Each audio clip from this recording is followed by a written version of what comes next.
Hello people, as you can see, this is the update video from yesterday, and look all this.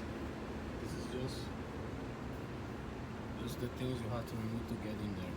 Probably you don't have to remove the air filter, but I removed it just to check it out. It was possible to remove the EGR without removing the back cover and the cap, but seems like no. So what I want to show you guys is like, look in here, look all this mess in here. Can you see it? All this in here. You see? All this mess you see is because to remove just this part in here. You see? Just to remove the EGR valve. This EGR valve is gone, it's completely stuck. I cannot even move it anymore. But my point is this: if you had this kind of engine, right? How it's possible they just for this part, right, alone, you have to remove pretty much the whole half of the dashboard. Look, it might be possible to remove it without taking out these parts, but I did it like this because it's my first time, so I have an idea. I had an idea how to do it, but now I know. And again, this one is a stick shift, so it's even worse because you had to remove this part in order to take out this big cover in here. You know, I have seen big covers like in Volvos, but I don't understand why International has to do it so big. And it seems like this truck, I can show you right now, it only has, give me a minute guys, it only has 456,000 miles only. And the funny thing is this, it's like, just to replace the EGR alone, you have to do all this. How much money do you think this is gonna cost?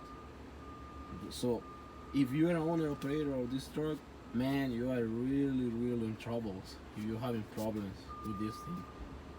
And like I said before, this all, you see this is the part I told you guys in the other video. I had to remove it in order to take off the EGR valve.